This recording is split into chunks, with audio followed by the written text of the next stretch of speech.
Hello à tous et bienvenue sur ce nouvel épisode de Savoir-faire, un podcast de la marque Jani. Je suis ravie de vous retrouver aujourd'hui chez un nouvel invité pour le podcast. C'est la première fois qu'on se rencontre. C'est un passionné de voile et d'artisanat. Aujourd'hui, on est chez Nicolas. Nicolas, comment vas-tu ? Très bien, je te remercie. Est-ce que tu es prêt à commencer ? C'est prêt. Donc, est-ce que tu veux bien commencer par te présenter et nous dire un petit peu ce que tu fais dans la vie ? Donc moi, je suis Nicolas de Chennery, j'ai 47 ans et je recycle des voiles de bateau. Voilà, des voiles de bateau que je récupère, qui normalement vont à la poubelle. Et je dessine et je crée des objets déco d'intérieur avec. Ok. Quels sont un petit peu les objets du coup on peut en voir un petit peu derrière toi, mais qu'est-ce que c'est principalement comme objet que tu crées quelles sont tes créations ? Alors les objets, ça va des luminaires, hein, des lampes à poser, lampes lustres, lampadaires.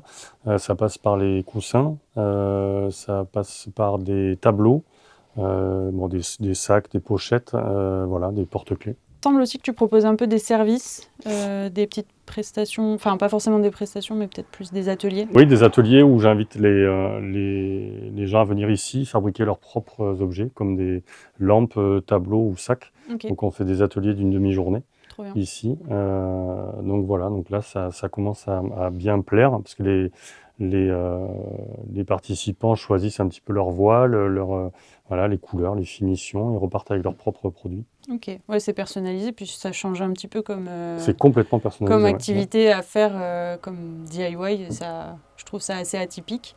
Qu'est-ce qui t'a amené à faire du coup ce métier et à faire ces créations ? Alors, qu'est-ce qui m'a amené ? Il y a eu quelques changements dans ma vie quand même. J'ai commencé par une école hôtelière, donc spécialisée en pâtisserie, restaurant. Donc j'ai fait ça pendant 13 ans, et ensuite j'ai eu l'occasion, grâce à un copain, de rentrer dans une entreprise dans le nautisme, où il y avait un plancher, et donc il y avait quelqu'un à la couture qui réparait les voiles. Et donc c'est un endroit qui me plaisait bien. Et donc suite à un licenciement économique, je me suis monté moi-même, donc toujours dans ce milieu des voiles. Et du coup, ça fait combien de temps que tu as commencé Ça fait 7 ans. Ok, que tu es à ton compte ici. Oui. Et tu étais déjà dans cet atelier-là ? Non, j'ai démarré dans mon grenier, comme tout bon artisan. J'ai démarré dans mon grenier, mon salon, et à coudre, à essayer de dompter la machine à coudre et de créer quelques produits qui... J'imagine que ça a bien évolué du coup depuis. Ça a bien évolué. Il y a eu pas mal de produits que j'ai supprimés parce que il y a eu beaucoup de tests. Je ne savais pas trop quelle était ma personnalité dans les produits.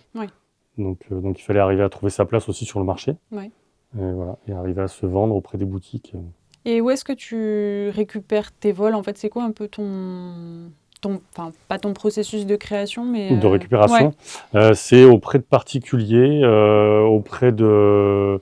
Il y a des professionnels, il y a des rencontres, il y a des connaissances qui sont dans le milieu.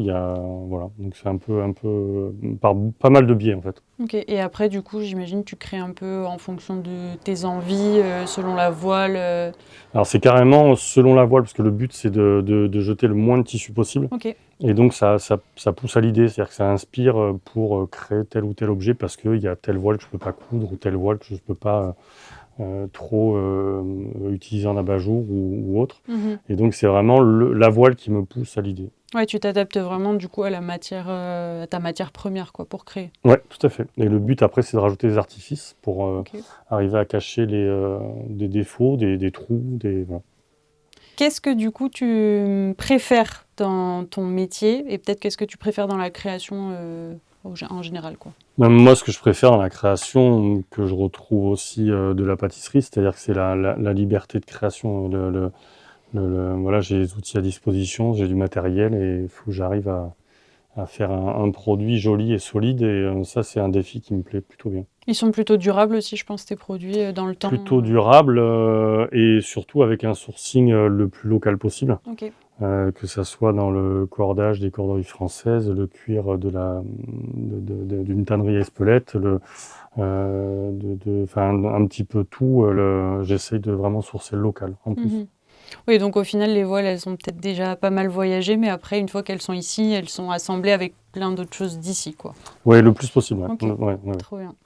Et avec du coup ton expérience, tu dirais qu'est-ce qui te plaît le moins dans ton métier ou dans le fait d'être à ton compte?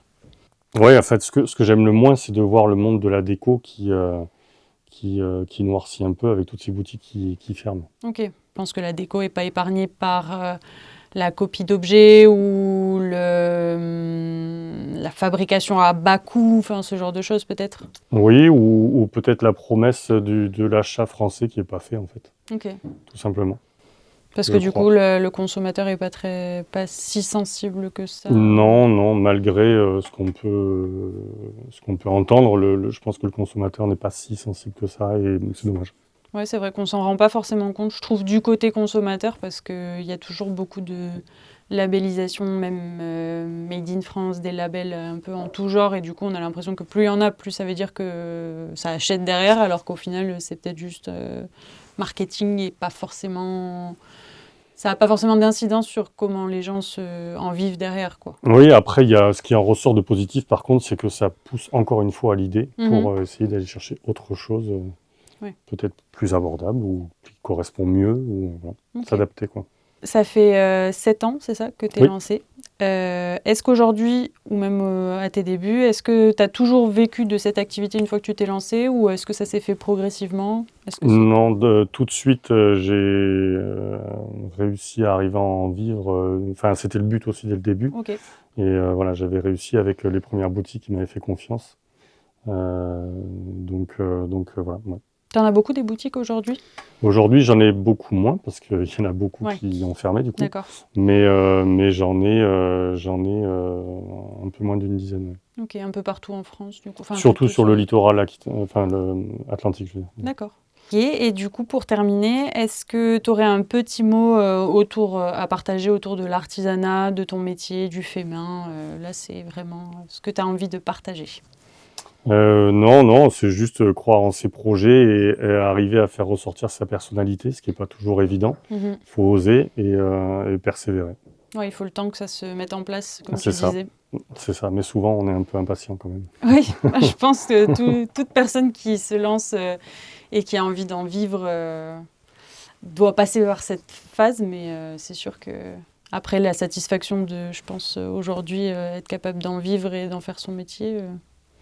doit combler un peu tout ça. Oui, tout à fait, qu'on vienne surtout me chercher pour des projets de déco personnalisés. C'est toujours c'est agréable et gratifiant. Hein. Trop bien. Où est-ce qu'on peut retrouver tes pièces du coup? Je crois que tu as un site tout beau, tout neuf sur lequel on peut les retrouver. Oui, j'ai un site qui est tout beau sur le westatelier.fr. Ok. Et sinon, est-ce que tu as des endroits physiques ou est-ce qu'on peut venir directement à l'atelier peut-être? Oui, vous pouvez on peut prendre rendez-vous pour venir à l'atelier, que ce soit pour des ateliers de fabrication ou juste une visite de l'atelier ou des commandes en particulier.